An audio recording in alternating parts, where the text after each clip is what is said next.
also thank UNICEF. Obviously, UNICEF has done so many great things around the world.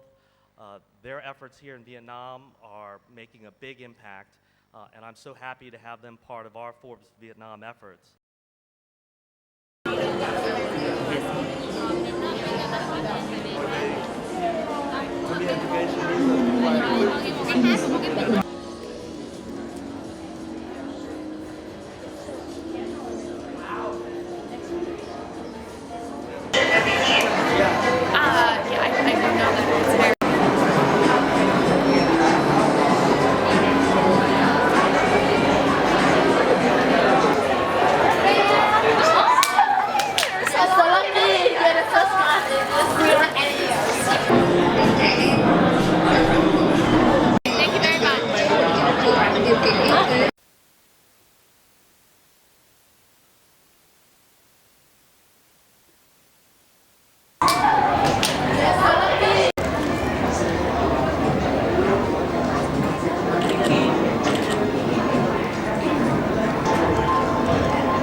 Nó có ví dụ như tên nó là tôi muốn tất cả chị em các ngoại giao cam Việt Nam đi hưởng một cái quyền lợi gì đó chẳng hạn như vậy, thì ví dụ như mình đăng cái business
chưa tiếp cận được với nước sạch.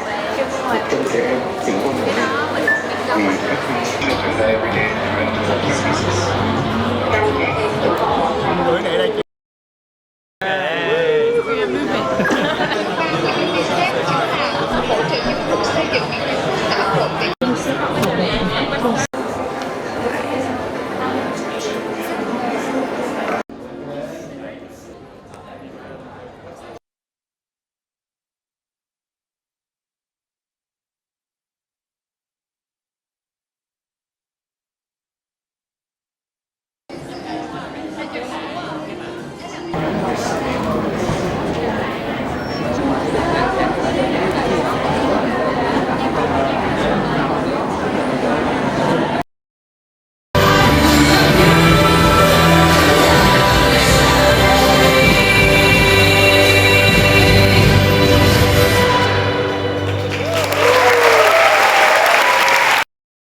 Xin giới thiệu với tất cả các bạn, ngôi sao nhạc pop và là đại sứ thiện chí của UNICEF, Katy Perry.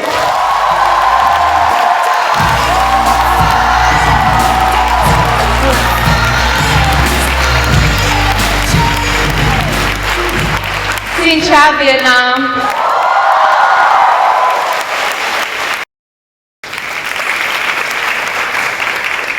This is my first time in Vietnam.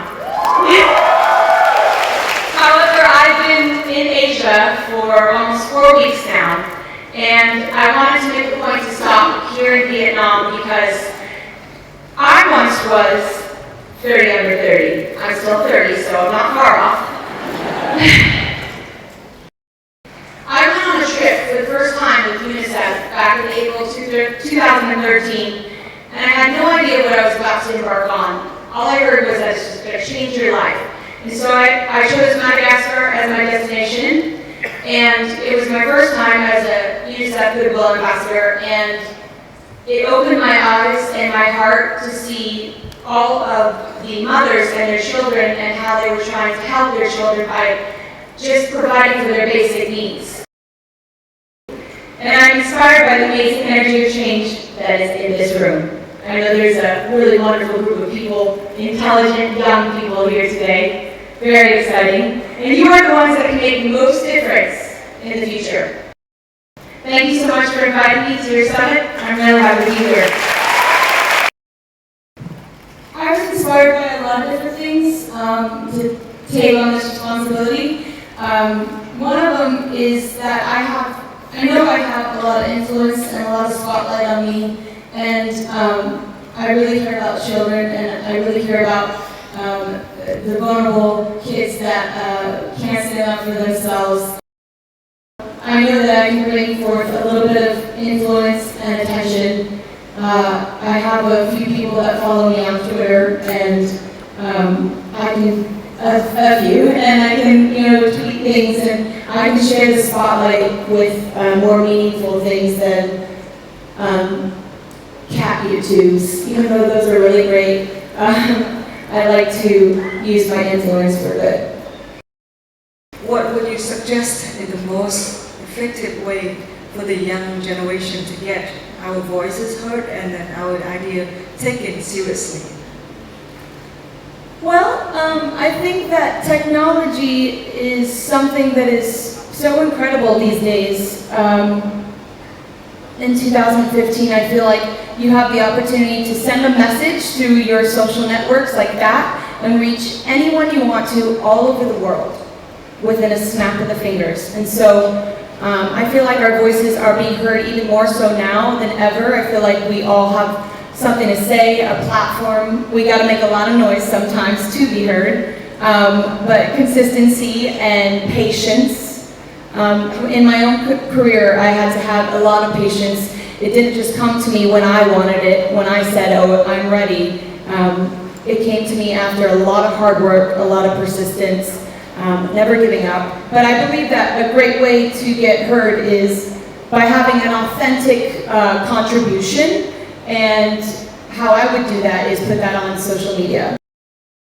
Can you tell us about the situation or problem you had when you were younger that you thought was impossible to overcome and how you deal with it? Well, I guess for me, it would look like I probably, from the outside, have everything figured out now, and I can provide for myself and my family, and I'm very proud that I've worked hard enough to succeed in that way, and I'm at this level. But the one thing that I don't have is a real education. And I grew up being taken in and out of school, and sometimes homeschooled, and sometimes not even going to school. And of all the things that I have now that are so beautiful and wonderful and flashy and successful, I wish I had the education. If you are young and you are given the opportunity of an education, do it. Do it for me.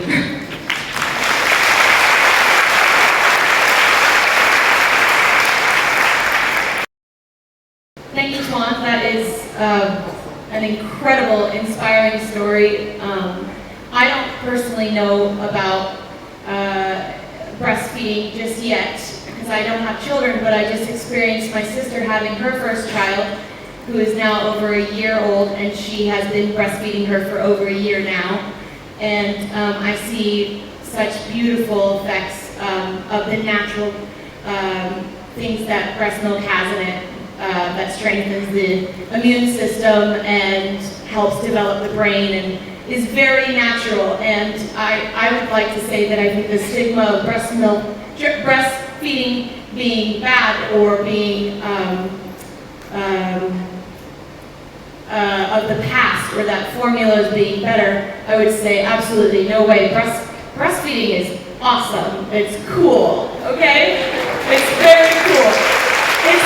It's natural. I wanted to time for this in specific because I believe in the cause of UNICEF and how they really help vulnerable, innocent children around the world in different parts of the world. And I feel like it's important for me to take my spotlight and shine it on some areas that need more light. So today that you had a talk and then you met some of Vietnamese. Yeah, I met some of the leaders under 30 and heard their stories and was very impacted by them. And definitely one of them in specific, the young man that started the bank for breast milk.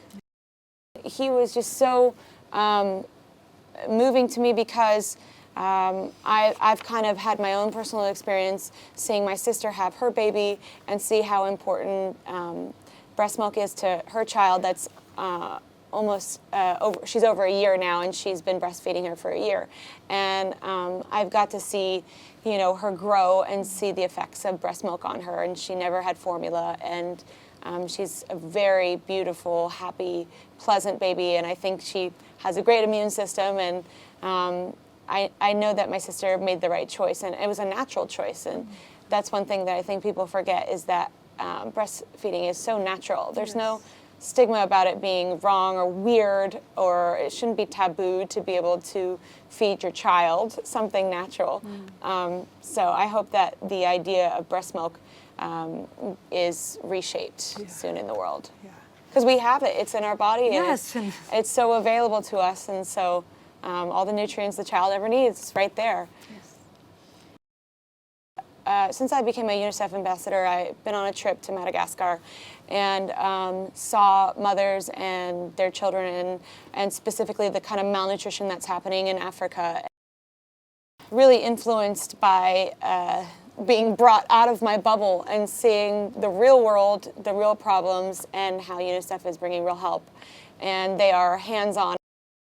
Are really just doing such incredible work, and I wanted to be a part of that. And I wrote a song about it, about what I saw, a song called Unconditionally, and was very affected by it, and so happy to be a part of it. Good stories. But is that hard to find time to, to Sure, yeah. My life is always very busy. There's always something going on. Right now in my life, I've been very focused on doing this tour for a year, and that's coming to an end, and so I'll have more free time. And when I have little blocks of free time, I like to think about where am I going to go next? Where can I hopefully be educated about different things that are going on in the world, and how can I bring my spotlight to that part of the world so that I can get their attention? Because that's the thing is, I have a lot of people on different social networks that I can use and pinpoint or send different messages about things that are important. Just like that, and so hopefully I'll get to go on another trip very soon. But you can do something very small every day. You can put it into your routine. You don't have to go into your pockets. You can volunteer at a local organization. Or sometimes I'll get on the flight and there'll be these little envelopes for the different change that you have. Just putting in change makes change. And I always have change because I'm always hopping from different city to different city. And I'm like, what am I going to do with this money that I'm not going to use because I'm no longer in Singapore? Put it in the UNICEF envelope. If I had the choice, if it was in my control, which it wasn't, when I was younger, I would have had given myself a better education. I would have had a consistent education because unfortunately we moved around a lot, and that took me out of school all the time, and sometimes I was in school, sometimes I wasn't, sometimes I was in weird versions of schools that weren't really teaching me anything, and I just wish that I could have had a consistent education because having all the things that I do have now that are wonderful and beautiful, and yes, I can provide for my family, provide for myself, and I'm proud of that, I just still don't have the education growing up. Which is not to say that I can't learn now, because I'm always curious and absorbing things and trying to educate myself from different cultures, from my travels. But I would suggest that, if you're young and you're offered an education or the opportunity of an education, take it. It's so valuable. Knowledge is power.